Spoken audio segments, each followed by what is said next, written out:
show will go live in 5 seconds. 4, 3, 2, 1. Lost Talk Radio.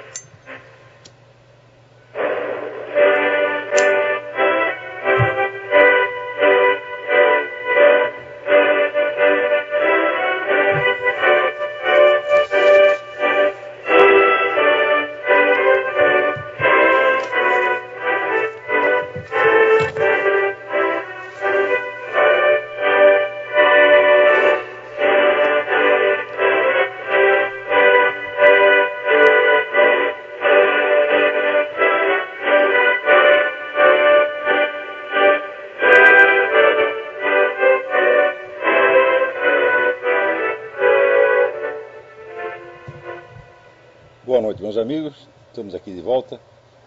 Como sempre, começamos invocando a Santíssima Virgem Maria, o Santo Padre Pio de Pietrelcina, para que roguem a Deus que nenhuma injustiça se cometa neste programa.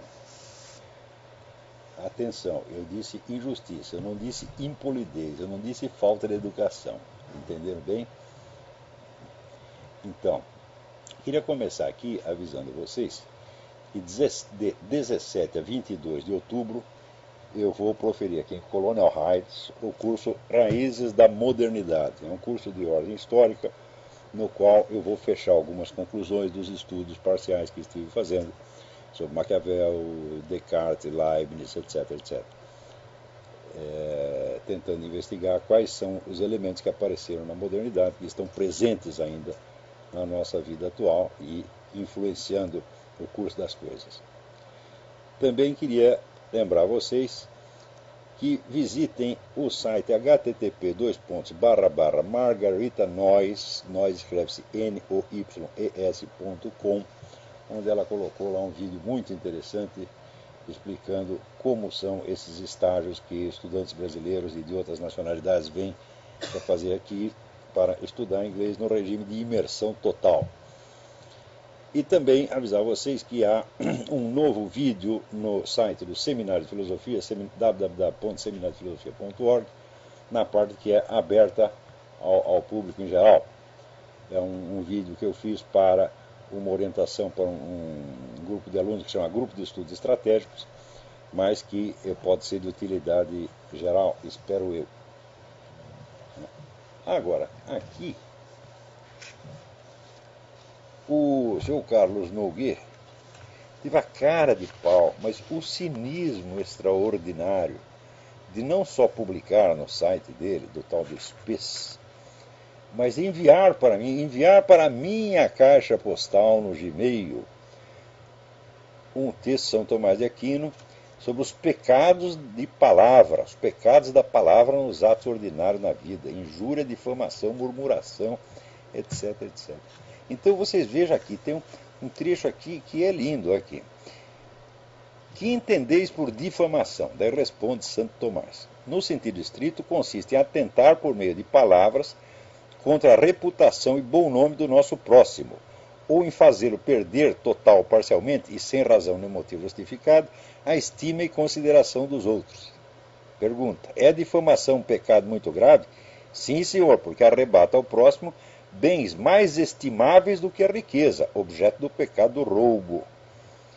Quantas classes há de difamação? 4 diretas.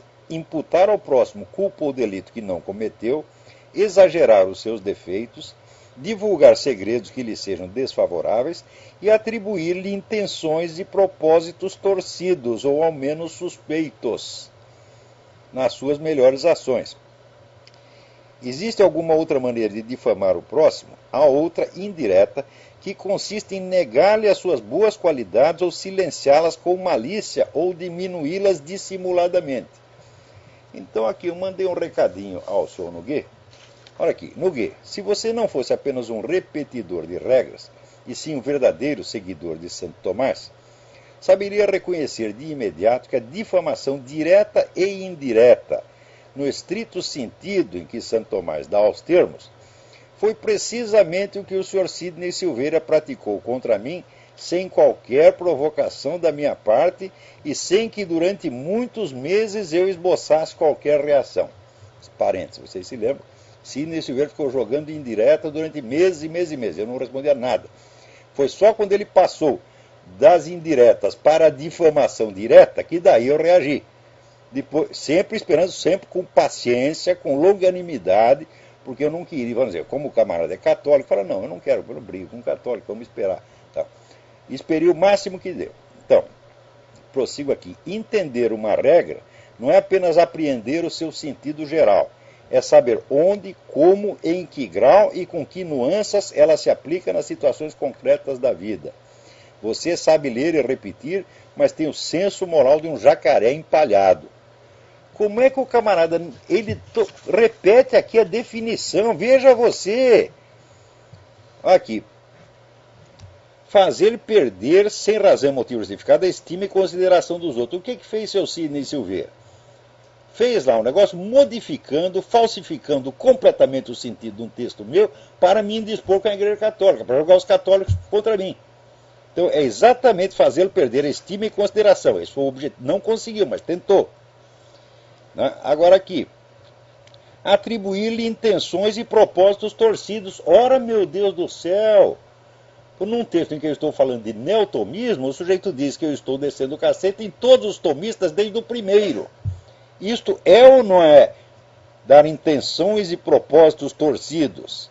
Agora, o mais bonito é a indireta, porque a indireta não é só Sidney Silveira que está praticando, é um monte de gente. Olha aqui. Negar ao indivíduo as suas boas qualidades ou silenciá-las com malícia ou diminuí-las dissimuladamente. Isso aí é regra geral. Toda essa putada que está trabalhando para as realizações faz isso. Todos eles. O Olavo, eu devo a ele a indicação de um ou dois autores, ele é um bom crítico cultural, ou seja, sempre diminuindo. Quer dizer, uma obra que já tem 30 anos, que se você somar tudo que eu tenho de apostila, de gravação, e dá 50 mil páginas, que os caras não leram nem um milésimo disso aí, eles dizem, ele indicou 2 ou 3 autores, fez uma crítica cultural, empina o narizinho. Agora eles não me mostram quais são as obras deles. Por exemplo, o seu Carlos Nogueira. O seu Carlos Nogueira tem a minha idade, meu Deus do céu. Não é nenhum moleque. Qual é a obra publicada do seu Carlos Nogueira?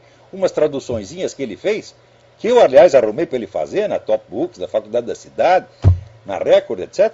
Essa é a totalidade da obra? Ora, vai comparar o que o Carlos Nogueira fez com o que eu fiz, meu Deus do céu. O Carlos Nogueira não fez nada. Sidney Silveira também não fez nada. Agora, é interessante que eu recebi uma carta aqui da minha aluna Celina Vieira. Quer dizer, eu já havia percebido essa constante entre os seus ex-alunos. Isto é, muita participação em intimidade e depois ódio. Né? Você tem razão, Celina. Quer dizer, isso aí não é uma regra geral, felizmente. São algumas dezenas de pessoas, dentre mais de 5 mil alunos que passaram pelos meus cursos. Mas eu vou responder para você por que isso acontece, se você tem essa curiosidade. Isto nunca aconteceu espontaneamente.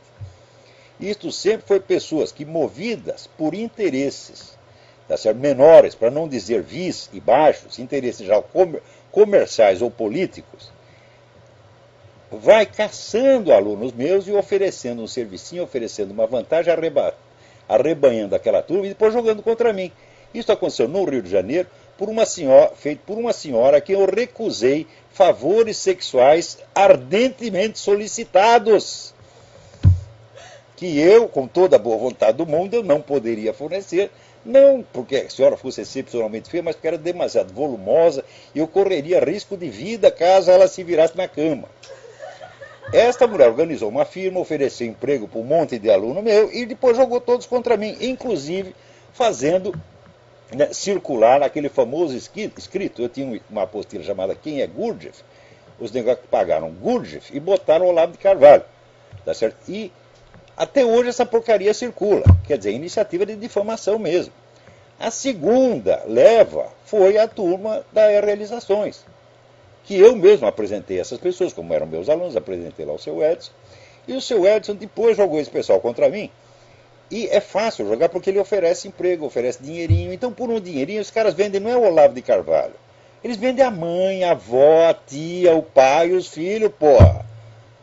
Né? Quer dizer, o brasileiro sempre acha que ele é um excluído, que ele é um necessitado, que ele é um oprimido, então que as normas morais não se aplicam a ele.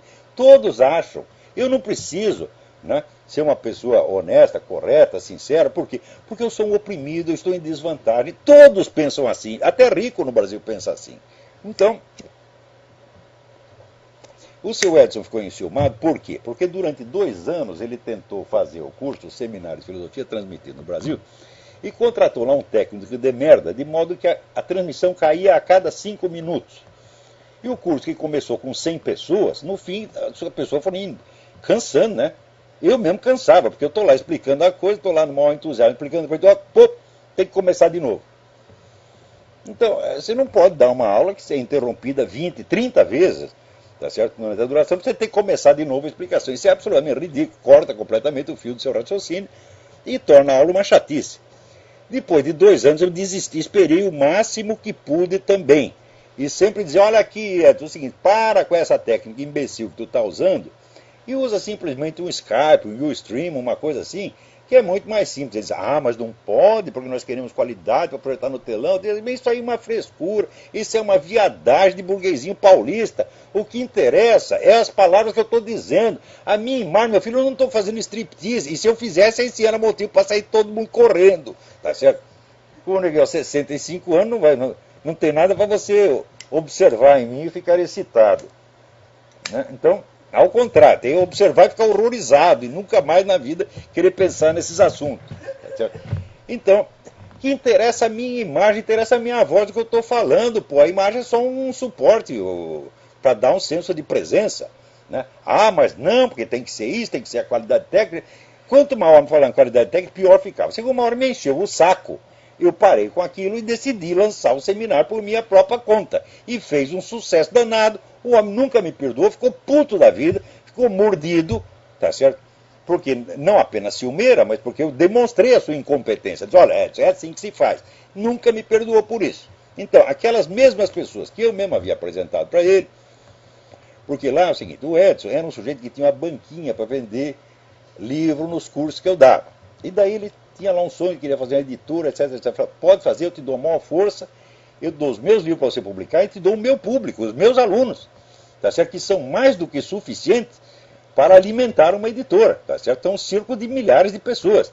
E ademais eu conheço muitos autores que me respeitam, que têm amizade comigo e tal, eu vou apresentar para ele dar os livros para você. Fiz tudo isto, né? Apresentei lá o Paulo Mercadante, Mário César Flores, Mendo Castro Henriques, etc, etc. E mandei todo o meu pessoal lá para comprar os livros da Realizações.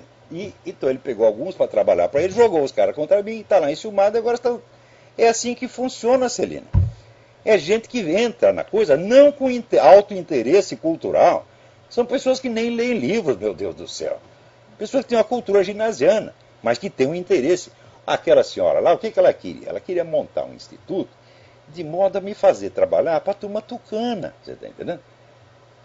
Eu descobri o esquema, mas fiquei quieto. Falei, vamos esperar para ver o que acontece. Daí a mulher começou com o assédio sexual, daí misturou o saco. Falei, pô, né? Quer dizer, estava eu e minha mulher olhando aquilo, a gente não sabia o que a gente faz agora com essa dona, né? Tinha uma hora eu falei umas coisas horríveis para ela, vocês sabem que para falar coisas horríveis, né, eu tenho algum talento. Eu falei, para me livrar dessa dona, eu vou ser obrigado a ofendê-la, porque senão ela não vai largar do meu pé. Daí eu falei umas coisas medonhas para ela me odiar pelo resto da vida, ela ficou odiando e foi embora, né? Parou de me encher o saco, tá certo? Então é assim que acontece, Celina. Não é a coisa espontânea, não. A maior parte dos meus alunos são muito leais. Tem pessoas que, até aí, a Luciane, né? Tem gente que assiste a minhas aulas há 20 anos. A gente assiste um curso, depois vai, depois de um ano volta, assiste mais outro. Como é o normal. Quer dizer, quando você encontra na nossa vida um filósofo que está trabalhando, ele está criando a sua filosofia na sua frente para você ver, não é coisa de você assistir 2 aulinhas com ele e ir embora, que nem fez Carlos Noguet. Ele assistia as aulinhas só para ter a oportunidade de a gente arranjar um serviço para ele, porque o Noguet é o típico caso do por que você me odeia se eu nunca te ajudei. Tá certo?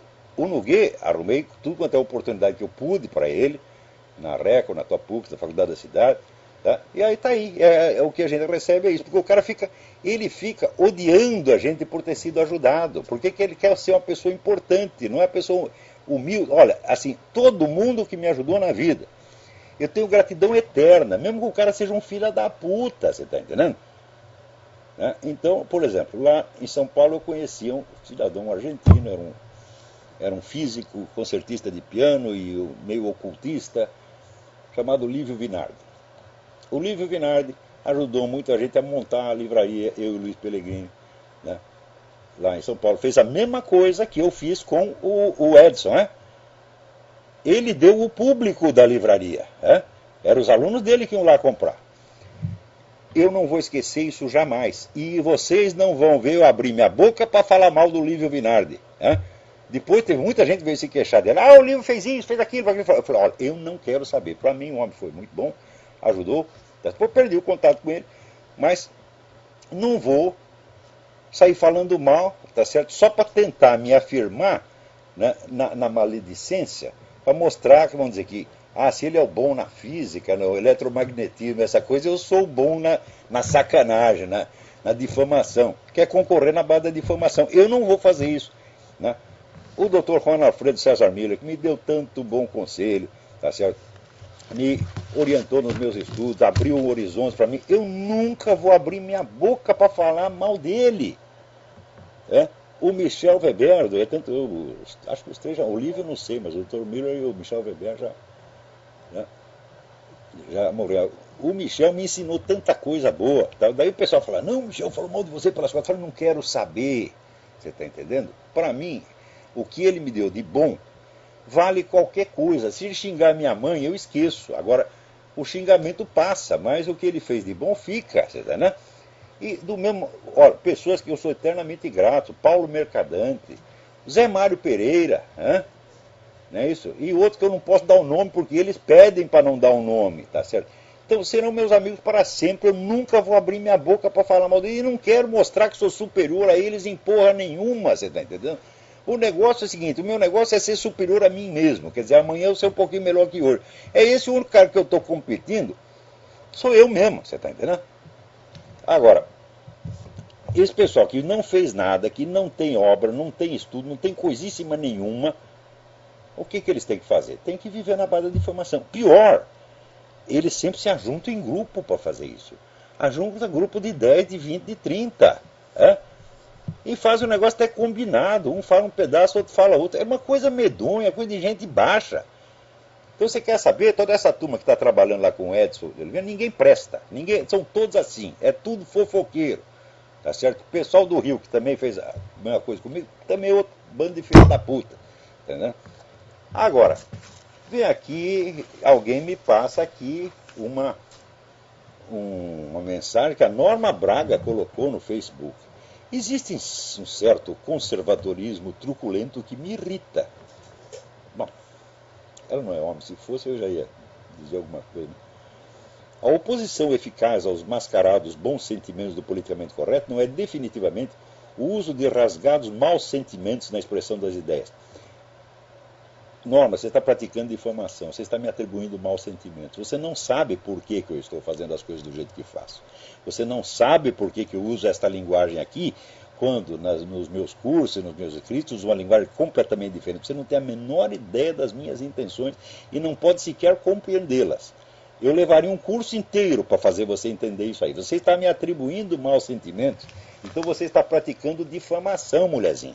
Vê se você aprende, menina, que tu não tem experiência da vida, tu apenas lê meia dúzia de livros, tá certo? E em vez de vir falar besteira para mim, vai lá dar uns bons conselhos pro pessoal do Mackenzie, tá certo? Que retirou do ar o manifesto contra a lei anti-homofóbica, mas não retirou o que escreveu contra a Marcha para Jesus. Olha aí, o cara fica traindo os companheiros cristãos, você tá entendendo? Vai lá dar conselho para eles. Ou você acha que eu chamar um cara desse de filha da puta é pior do que o que ele fez? Olha aqui, ô menininha, eu pensei muito antes de usar esta linguagem aqui. E a uso por motivos muito sérios, que você ainda não pode compreender. Tá certo? E daí vem sempre com aquele negócio de dedinho em riste e passando pito. Né? É aquela mulherzinha de classe média que coloca a polidez acima de tudo. Eu já vi mais gente escrevendo, por exemplo, contra os meus palavrões, do que contra isso que o Mackenzie fez. Então isso aí, essa gente não tem ética cristã, eles têm aquela ética burguesinha que coloca a polidez acima de tudo, meu filho. Note bem, as normas de Santo Tomás de Aquino que estão ali, eu estou cumprindo sim. Né? Porque toda regra geral, ela tem que ser aplicada conforme a circunstância concreta. Né? Então, por exemplo, quando Santo Tomás diz que você não pode usar uma linguagem que vai ferir as pessoas, a não ser que você seja seu superior, seja o superior delas, esteja fazendo isso para corrigi-las, ele está escrevendo isso numa sociedade hierárquica, onde as relações de superioridade e inferioridade são muito nítidas, e não numa sociedade que já passou da igualdade democrática e entrou no caos e na inversão. Então, se eu for cumprir essa regra exatamente, literalmente como está em São Tomás de Aquino, eu estarei invertendo o seu sentido, porque a situação inverteu. E hoje em dia, a única maneira legítima de falar com pessoas que não têm nenhum senso da verdade, pessoas que não têm nenhuma consciência moral, como Carlos Nogueira, Sidney Silveira e outros, são pessoas capazes de repetir uma regra na sua frente, ele te dá lá a definição de elefante, daí você bota o elefante na frente dele e não consegue reconhecer, e fica aí posando de professor de tomismo. Para falar com gente assim, meu filho, você tem que chocá-los, você tem que humilhá-los, sim, é sua obrigação humilhá-los. Não porque está com raiva deles, não porque tenha maus sentimentos. Quem é você para saber meus sentimentos, menina? Ora, pô, você sabe aquele livro do Bob Hope, o livro de memória do Bob Hope, Nunca Saí de Casa? Você poderia escrever esse livro, essa é a sua experiência da vida, minha filha. Você nunca saiu de casa, você está entendendo? E veio me dar lição. Eu estava possuído pela ira. Fala, puta que pariu, você não sabe o que é ira, pô. Né? Assim, você grita com você manda tomar no cu, você já pensa que é ira. O que é isso? Quer dizer, numa época que um país tem 50 mil homicídios por ano, você diz que aquele que xinga o outro está irado? Mas o que você tem na cabeça, mulher?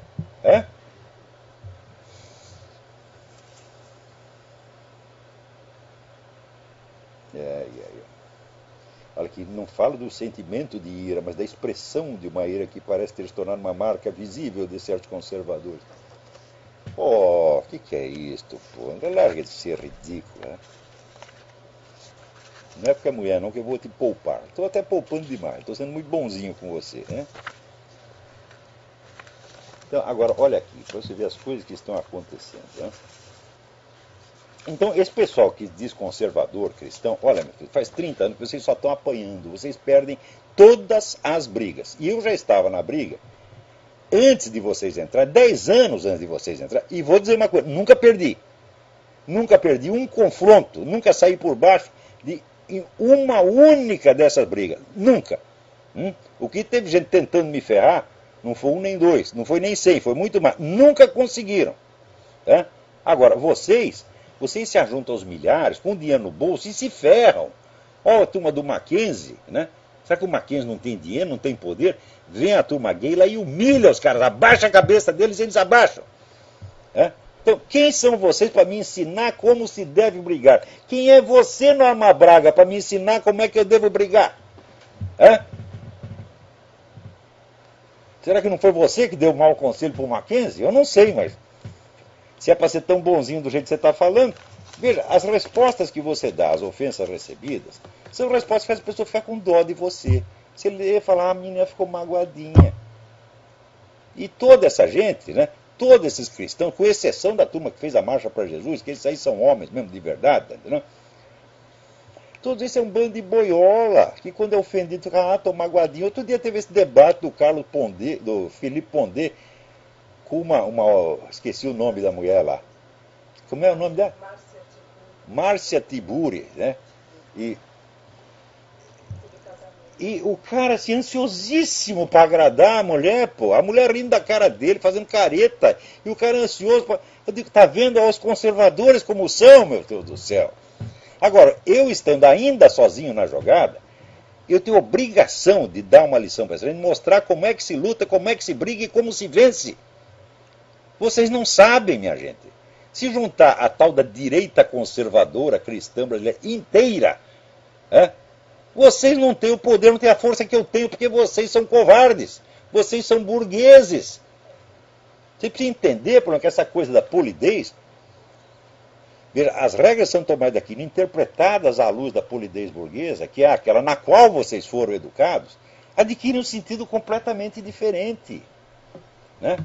Por outro lado, quando eu estou falando com pessoas que são ex-alunos meus, eu estou falando na posição do superior que os está mostrando e corrigindo, sim. Só que eu sei que eles são almas empedernidas e a correção fraterna não adianta, o conselho não adianta, a explicação não adianta, a demonstração não adianta. Só uma coisa adianta, a humilhação. Então, a humilhação é praticada aqui como técnica terapêutica, o que eu aprendi nos livros do Dr. Lipotzondi, que ele chama o psicochoque. Né? Então você precisaria estudar muito para entender o que eu estou fazendo aqui. Por que eu digo tanto palavrão nesse programa e não digo nas minhas aulas, por exemplo, nas minhas conferências? Porque lá eu estou falando para pessoas que querem ouvir, que têm boa vontade, são pessoas honestas. Se tiver algum desonesto lá, logo se revela. E os palavrões também têm uma segunda função, afastar os mal-intencionados. Você já viu uma catedral da Idade Média? A catedral, quando você entra lá dentro, é tudo bonito, tem aquelas imagens de santos, anjos, o céu, etc. Mas em fora, está cheio de monstros que se chamam gárgulas, com dentes e garras, para afastar os mal-intencionados. Então a impressão que você tem de fora é muito feia. Qual é a primeira impressão que você tem de mim? Este programa que é o círculo externo mais popular. Então o cara vem aqui e fala, não vou assistir as aulas dele, ele fala muito palavrão, vai embora. Mas é para você ir embora mesmo, pô, você não está entendendo? Agora, se você é bem intencionado, se você quer o conhecimento, você vai atravessar a barreira dos palavrões e daí você vai ouvir o que eu tenho a dizer com mais tempo e mais calma. Isto não é para você, Norma Braga. Agora, olha aqui, mudando agora de assunto. Esqueci de dizer uma coisa. Eu falei do curso que eu vou dar em outubro e não falei do curso, Raiz da Modernidade. Né? Mas eu não avisei que inscrições e informações são com o famoso senhor Edu, famoso e misterioso senhor Eduí. Telefone 041 9974 4443. Tá? Agora, olha aqui que maravilha. Então, enquanto o Obama está demolindo a economia americana lá de cima, os amigos dele, os parceiros dele, da Acorn, estão organizando manifestações anticapitalistas. Eles querem juntar os pobres e os prejudicados, essa altura prejudicada é metade da nação americana, e vão fazer um quebra-quebra aqui, igualzinho o que eles estão marcando aqui, olha. Eu não sei se é para começar hoje ou amanhã. O Dia da Raiva. Então, vocês leiam os livros sobre a estratégia e tática comunista de tomar o poder. Esse negócio chama-se a pressão de cima e a pressão de baixo. Você coloca um governo que vai demolindo tudo e daí você mesmo protesta contra a demolição. Outro dia já tem um tal de West, não sei o quê, que foi um cara que apoiou o Obama, estava lá na campanha do Obama, agora está dizendo, não, o Obama é o boneco preto de Wall Street. Né? Mas se um branco falasse isso, ia para a cadeia. Né? Mas, olha, é verdade que ele é o boneco preto de Wall Street. Né? Tá aí, você vê, outro dia apareceu um maior milionário americano, Warren Buffett, reclamando contra as pessoas que não querem aumento de impostos. Né? Quer dizer, o pessoal já está aqui estrangulado de imposto. As firmas pequenas vão tudo à falência porque não tem dinheiro para pagar imposto. Se paga imposto, não paga o empregado. Mas daí aparece o Warren Buffett, que tem dinheiro vazando pelo ladrão, e diz, onde já se viu, o pessoal não quer pagar imposto. Eu digo, quem está certo é o José Farah. Diz, olha aqui, o Warren Buffett, você está tão louco para você pagar imposto, você faz um cheque e manda lá para a Casa Branca, o dinheiro é seu. Você quer tanto dar dinheiro, porra. Agora ele quer, vamos dizer, que os outros paguem, né? Então, essa turma, vamos dizer, é Warren Buffett, é George Soros, é o Rockefeller, toda essa gente, quer dizer, é a nata de Wall Street que elegeu Obama. Quem é que não sabe, porra? Aqui, se você, na época da eleição, eu fiz as contas, eu mostrei assim que as contribuições que iam para a campanha do John McCain, era a maior parte contribuição pequena, de gente do povo que deu lá $100, $200. Agora, na campanha do Obama, tinha não somente contribuições bilionárias aqui, mas tinha contribuição ilegal que vinha do exterior de monte, que estão investigando até hoje. Peraí, tem alguém na linha. Alô, quem é? Alô? Sim, quem está falando? Ô, professor, aqui é o Gustavo, de Nova York. Gustavo, tudo bem? Tudo bem? Eu queria que o senhor comentasse aí, eu sou músico, eu queria que o senhor comentasse aí uma frase que eu pesquei da TV Cultura umas semanas atrás. Ela foi dita pelo Billy Correia de Oliveira, que é um dos compositores mais importantes, ditos mais importantes do Brasil. Já faz mais de 30 anos, ele é um professor aposentado da USP, e ele soltou essas pérolas aqui na televisão, eu gostaria de comentar. Você é dos que acham que a única verdade verdadeira é a que vem da música? Não, eu acho que a verdade verdadeira vem de Marx. O quê? O cara disse isso? É, exato. E essa é a segunda. Ai, meu Deus do céu, como é o nome do cara? O Stalin não está perto que matou o Mayakovsky. Não matou o Mayakovsky, isso é mentira. Não é mentira. Isso é mentira. Você não purgou o stalinismo. Você não purgou o stalinismo, hein? Não, você é dos poucos. Eu continuo stalinista totalmente, velho. Mas aí é o revisionismo stalinista, quer dizer, esta matança que houve na União Soviética é a coisa mais comprovada da história do século XX, porra. É que nem dizer que não morreu judeu nos campos de concentração do Hitler, é a mesma coisa, porra. O cara quer negar o óbvio. Agora, a verdade não vem da música, vem de Marx. O que eu posso comentar? É para comentar um treco desse, porra? Não dá para comentar, tem que mandar tomar no cu e pronto, porra. É perder tempo, quer dizer, você não pode discutir com jumentos, tá entendendo?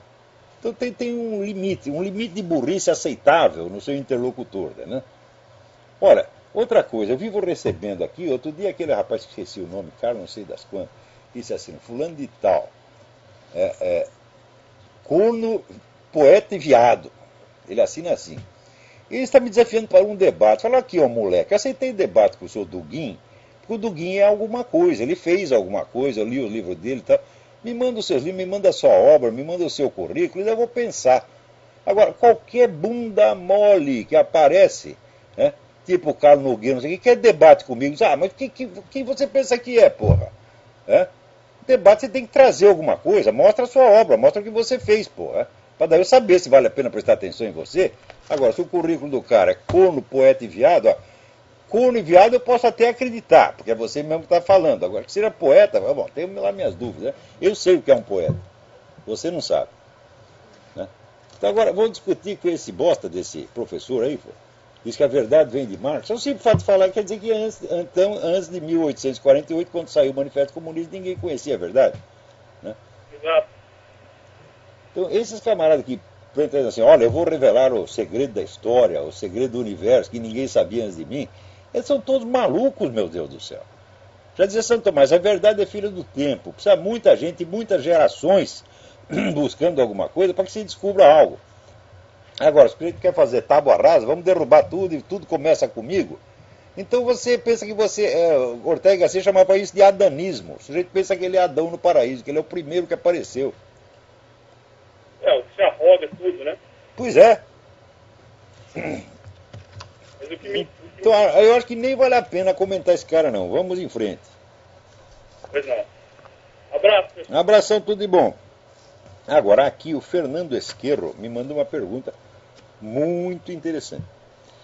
Porque eu tinha dito o seguinte, que uma classe social não pode ser agente da história.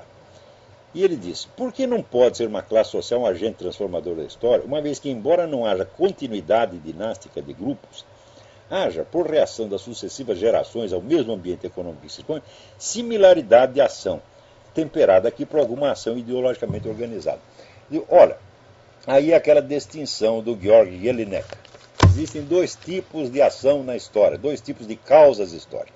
Existe, primeiro, aquelas ações que são empreendidas tendo em vista um plano. Então o sujeito concebe um plano, seleciona os meios de ação e dirige a ação até que ela alcance os seus resultados. Então você tem uma continuidade lógica que está dada de antemão. A outra coisa é quando várias ações distintas e inconexas convergem para o mesmo resultado. Neste caso, você não pode dizer que os indivíduos foram agentes. Eles podem ser manipulados e usados por um agente, mas você mesmo está dizendo que se há uma simples convergência, convergência de respostas mais ou menos uniformes ao mesmo estímulo, isto não é ação, isto é apenas uma reação, vamos dizer, que não é coordenada, não é unificada e não pode ter um sentido unívoco. Tanto que ela pode ir numa direção ou pode ir na outra direção. Pode ir na direção oposta.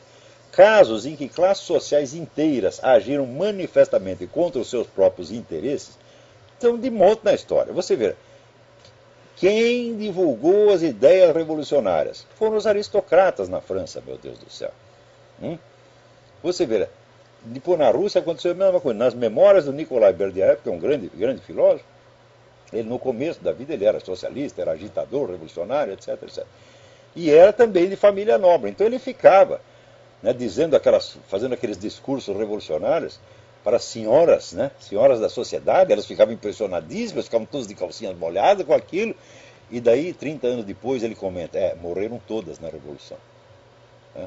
E ele se sente responsável e culpado por isso. Então, isso quer dizer, a aristocracia agiu manifestamente contra o seu próprio interesse. Vai dizer que ela fez isso, você chama isso de ação histórica? Não, isso mostra a impotência da ação histórica. Para que uma classe social pudesse agir historicamente, seria preciso, vamos dizer, que ela estivesse sempre em contato muito próximo, que ela nomeasse representantes e fiscalizasse a ação deles, para se certificar de que essa ação atendia aos seus interesses. Isso acontece às vezes na história, mas nunca é uma coisa muito durável. Quer dizer, a liderança, o grupo que dirige a coisa, ele tem mais unidade interna do que a classe que ele representa. Se não fosse assim, meu filho, todo deputado que você elege seria fiel ao seu mandato. Ele se elegeu com um programa, ele cumpriria exatamente o programa. Quando a gente sabe que acontece exatamente o contrário, quer dizer que nem quando você tem um suporte institucional para nomear representantes, nem aí a vontade da coletividade que elegeu é obedecida. Agora, quanto mais quando não tem. Por exemplo, qual era o órgão que unificava a burguesia no tempo da Revolução Francesa? Não tinha órgão nenhum, não tinha representação nenhuma, não tinha sindicato nenhum, não tinha nem onde se reunir. Tá. Então, agora, o que você tinha, vamos dizer, milhares de grupos, tá certo? Espaços diferentes, que podiam agir, ora num sentido convergente, ora num sentido divergente. Então, quer dizer, uma coletividade, por definição, não tem unidade de ação, e, portanto, ela não pode ser dito o sujeito da história. Ela pode ser um instrumento de um sujeito. Isso? Espero que tenha ficado claro, mas obrigado pela sua pergunta, muito interessante.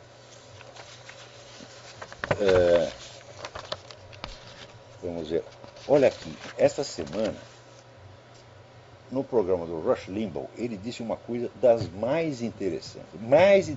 Veja, o Obama é a primeira celebridade na história humana que sobe aos mais altos postos, alcança a fama universal, e não aparece assim um colega de faculdade para dizer, eu estudei com o Obama, fui colega do Obama. Não aparece uma ex-namoradinha para dizer, eu namorei o Obama quando ele tinha 17 anos, que eu estava na Universidade de Colômbia. Não aparece um ex-aluno dele para dizer, olha, ele me influenciou quando ele era professor, aprendi muito com as aulas. Não apareceu ninguém.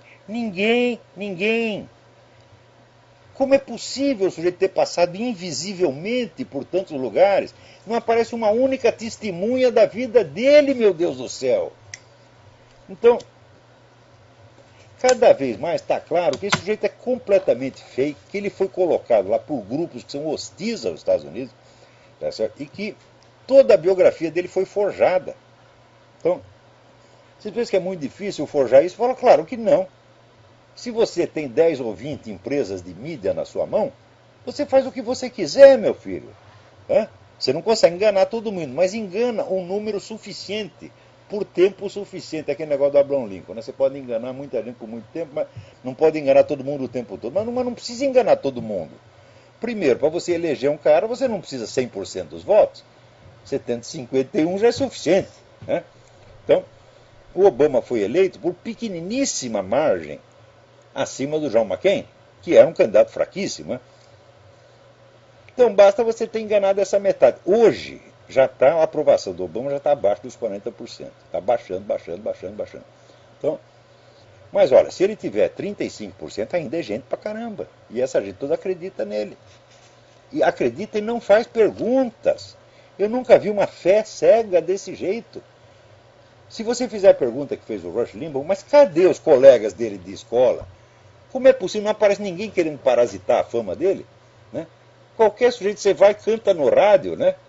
No dia seguinte já aparece. Ah, eu fui colega dele, aquele negócio do o Caetano mora no meu prédio, né? Sempre aparece. O Obama não tem um parasita da fama dele, pô. Não é um negócio fantástico? E eu acho essa pergunta mais inteligente que alguém já fez sobre o Obama. Essa é a prova de que o cara é fake, porra.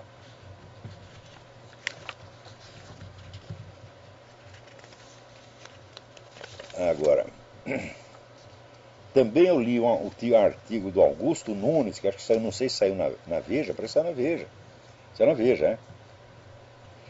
Dizendo o seguinte: é acusada por dezenas de bandidos de cumprir o que a lei determina e aplicar-lhes sem medo as penas previstas no Código Penal, Patrícia Ascioli, 47 anos, juíza da 4ª Vara Criminal de São Gonçalo, Rio de Janeiro, foi condenada há muito tempo à morte por fuzilamento. No fim de noite desta quinta-feira, quando estacionava seu carro no condomínio onde morava em Niterói, a sentença enfim se materializou. Empunhando armas de calibre 40 e 45 de uso restrito à polícia e às Forças Armadas, os carrascos dispararam 22 tiros, só um errou o alvo. Agora, essa turma de polícia e Ministério Público em Niterói estão investigando para achar quem foi o bandido? Não, sabe o que eles estão dizendo? Ah, isso foi crime nacional, foi crime passional, foi algum problema que ela teve com o ex-namorado. O quê? O ex-namorado foi lá com um monte de arma, calibre 40 e 45, deu 22 tiros na mulher? Porra, o que é isso? Carregar uma arma em cada mão, né? Aqui, ó. Em vez de concentrar-se na caçada aos matadores, os Sherlocks de Niterói invocam a hipótese de crime passional para abastecer os jornalistas com informações sobre a vida íntima da vida. Quer dizer, ainda querem sujar a reputação da mulher. Quer dizer, porque ela teve um namorado, um amante e tal, então agora isso aí... Veja, a mulher estava ostensivamente condenada à morte, os traficantes já tinham anunciado e fizeram, porra. Agora vai dizer que foi crime passional, um probleminha que ela teve com o namorado. Que é isso? Quer dizer, um cine... Como é que é para não xingar essa gente, né? Se eu tivesse alguma autoridade, algum poder, porra, é claro que eu ia processar esses filhos das putas por crime de prevaricação, meter todos na cadeia com o lugar deles. Mas eu não tenho, eu estou até à distância, não posso fazer nada. Então, só o que eu posso fazer é xingar, porque esse pessoal, vou contar uma coisa pra você, eles têm medo de xingamento, porra. Você fala duro com eles, eles tremem nos alicerces. Eu já vi isso acontecer, porra. Você fala grosso, o sujeito se caga nas calças. Brasileiro é tudo assim hoje, porra. Por isso que eu falo, não tenho mais medo de ninguém no Brasil, não respeito mais ninguém, não respeito ministro, não respeito presidente, não respeito o juiz da Suprema Corte, não respeito general, não respeito nada, comandante das Forças Armadas. Para mim isso é tudo um bando de boiola. Agora, por exemplo, agora que saiu o ministro Jobim, agora os milicos saem falando mal dele. Mas na época todo mundo obedecia, porra. O cara lá, quando ele apareceu ilegalmente vestido de general, o que os generais tinham que fazer? Tinham que ir embora. É? Virar as costas pro desgraçado. Falar, não sou palhaço para ficar aqui ajudando você a fazer esse carnaval, vir aqui fantasiado de general. Isso aqui é um negócio sério, isso aqui são as Forças Armadas do Brasil, tá certo? E não o quintal da sua casa. Né? Vai fantasiado de general no baile do Scala Gay. É isso que eu devia ter dito para ele virar as costas e ir embora e não obedecer mais. Obedecer o cara o tempo agora, depois que ele saiu, né? Que agora ele já está queimado com a Dilma também. Então começa os oficiais a falar mal do cara, porra. Às vezes não tem vergonha. E depois é sempre quando eles fazem aquilo, é crítica insubstantiva. Ah, esse ministro era muito mal educado. Quer dizer, o conjunto tá bom, o Foro de São Paulo tá bom, 50 mil homicídios por ano tá bem. A dívida de 1 trilhão e não sei quanto tá bem. Ah, mas o ministro era mal educado. Quer dizer, isso é a consciência crítica que vocês têm, porra. E quer que eu respeite vocês, porra. Ah, pô, Força Armada no Brasil já existiu, tá entendendo? Agora não sei o que tem no lugar. Né?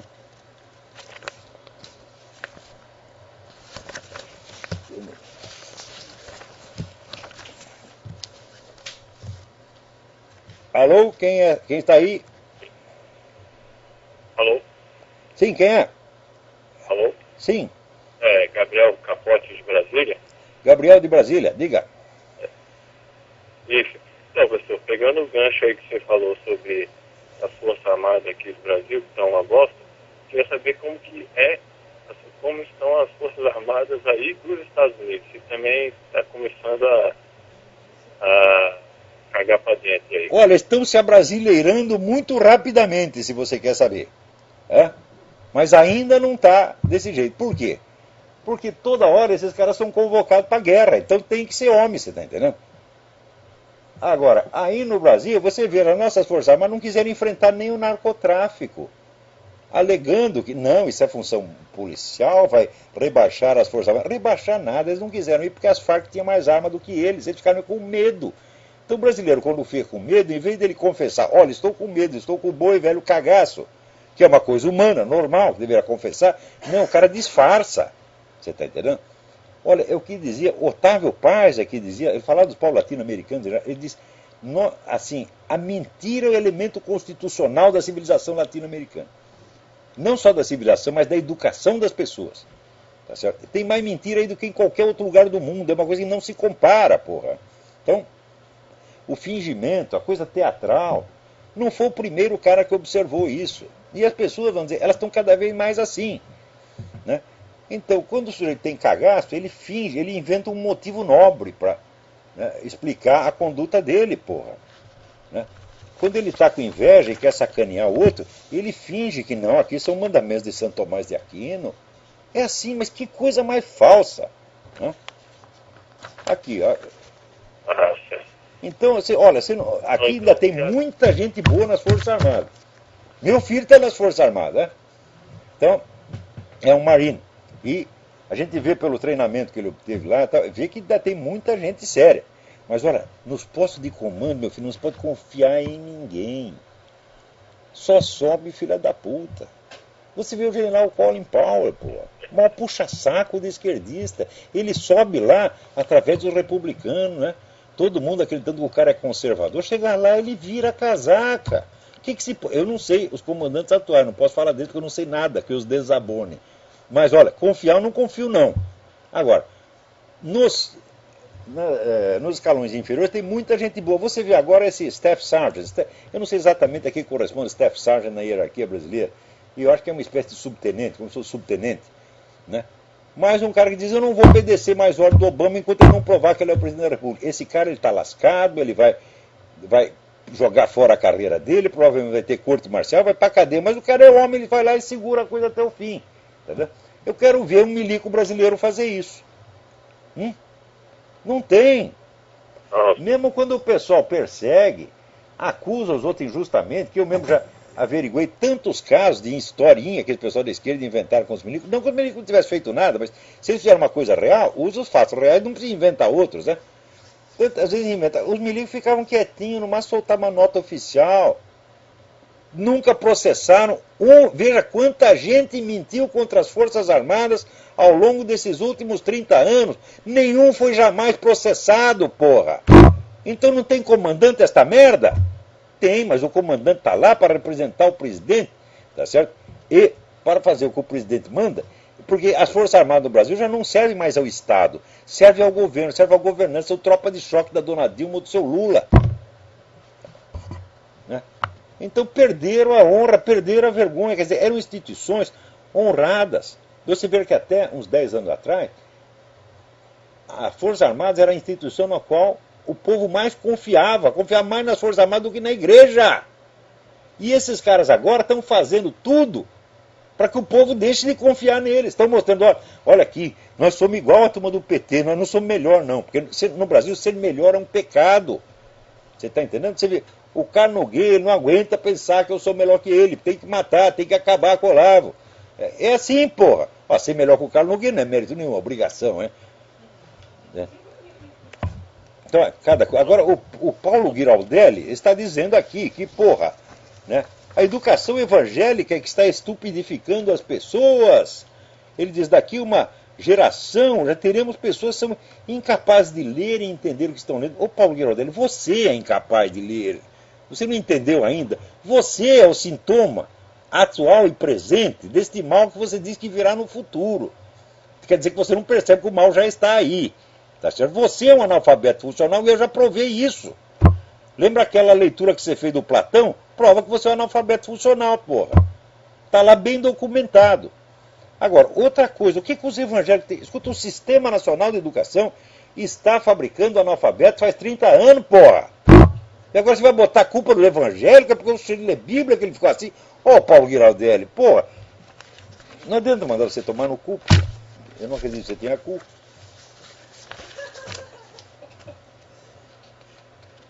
O cu do Paulo Giraldelli é apenas uma hipótese, porque ele renegou a própria bunda. Vocês lembram disso?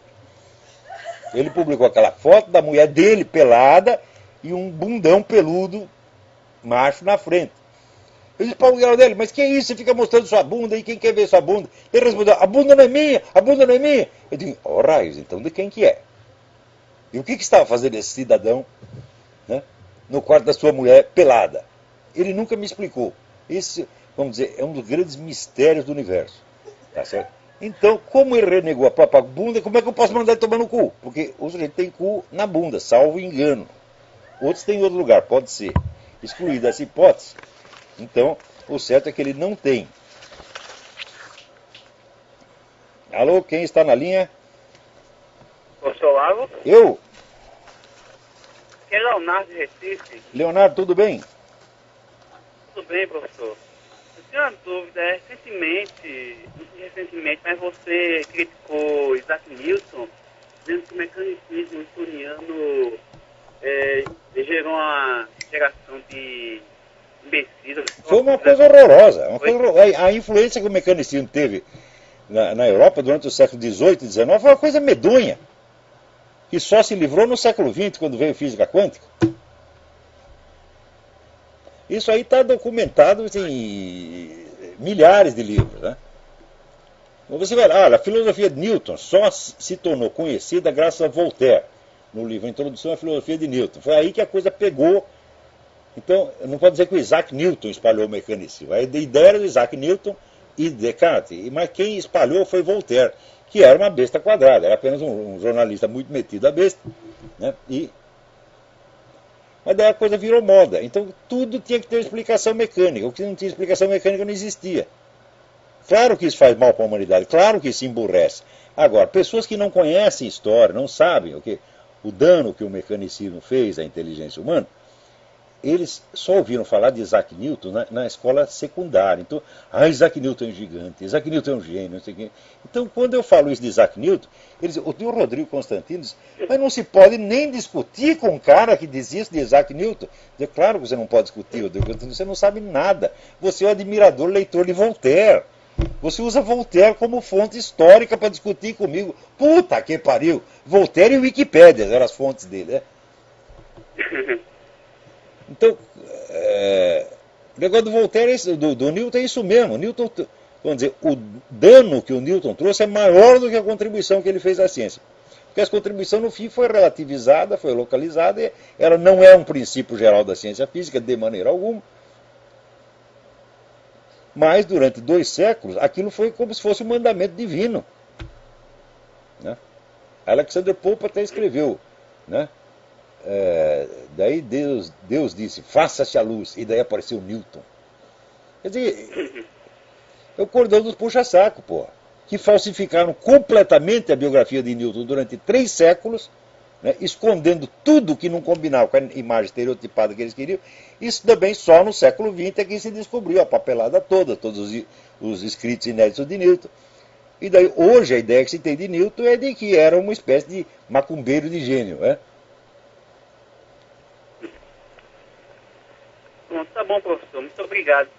Obrigado eu pela sua participação. Agora eu queria aqui avisar um negócio para vocês. Tem aí um cidadão chamado, Daniel Fraga. Daniel Fraga. Ele faz umas gravações sobre o PT e faz balanço da primeira metade do primeiro ano do governo Dilma. Bicho, assim, a corrupção centuplicou. Tá lá, PT, uma escola de corrupção. Vocês podem ver no YouTube. PT, uma escola de corrupção. É um trabalho muito bem feito que esse Daniel Fraga está fazendo. Não que eu concordo com tudo quanto é a opinião dele, não, mas ele está fazendo um bom serviço ali. Né? Outro site que vocês têm que ver, vocês têm que ver, não pode perder. Olha aqui, http://, não tem www, http:// homofobia não existe, wordpress.com. O cidadão que eu não sei quem é, né? Não sei o nome dele, fez um trabalho esplêndido, juntando todas as estatísticas, todos os dados oficiais sobre mortes de gays no Brasil e prova, não existe nenhuma violência homofóbica no Brasil, exceto da parte de gays. O grande número de assassinatos de gays é feito por seus parceiros. O sujeito foi corneado, tá certo? Ou então ele queria trocar de papéis, outro não queria, né? Falou, não, hoje eu como e você dá. Ah, não, isso é uma imoralidade. Pá, mata o cara. Né? Então é isso aí. Homofobia não existe.wordpress.com. Dê uma olhada lá, na semana que vem a gente comenta isso aí um pouco mais. Agora, olha aqui, na Inglaterra, vocês sabem que as armas foram proibidas na Inglaterra, ninguém pode comprar arma na Inglaterra. Né? O número de crimes quadruplicou, sobretudo crimes cometidos com outras armas, né? Arma branca, porrete, né? Veneno, etc, etc. Né? Então, agora quando está esse quebra-quebra lá, o pessoal não tem arma para se defender. De repente você está lá na sua lojinha, né?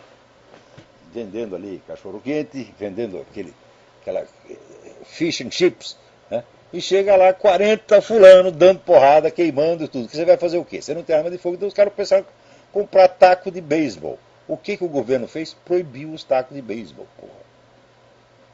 Ou seja, a obrigação número 1 do cidadão é apanhar e ficar quieto. Hã? Ela diz que é o governo conservador. Puta que pariu. Puta que pariu. Né? Agora aqui, o Reinaldo Azevedo divulgou aquele documento, Farms Here, Forest There, em que os caras tinham um plano de que os países ricos deveriam, né, ser os grandes produtores agrícolas e os países da América Latina e tal, ficar tudo como reservas florestais. E daí você lê isso aí, dá a impressão que o negócio, imperialismo americano, tá? Só que o nome da ONG é Union of Concerned Scientists. Essa é uma organização comunista. Hein? Então o Reinaldo não deu esta informação. E sem essa informação o pessoal pode entender a notícia ao contrário. A notícia do Reinaldo está certa. Os caras, realmente o documento foi emitido por esta ONG e de fato o documento existe. Essa Union of Concerned Scientists, um dos maiores, das atividades mais constantes dela, é esculhambar com as Forças Armadas Americanas, cortar o orçamento militar, impedir que os Estados Unidos se rearmem e entregar os Estados Unidos de pés e mãos amarrados para os seus inimigos. Esse é um dos grandes empreendimentos da Union of Concerned Scientists. Então, não vão entender que isso aqui, os caras estão fazendo isso em favor dos interesses americanos para ferrar com o coitado do Brasil. É o contrário, meus filhos. Então, o nosso tempo acabou. Até a semana que vem. Muito obrigado.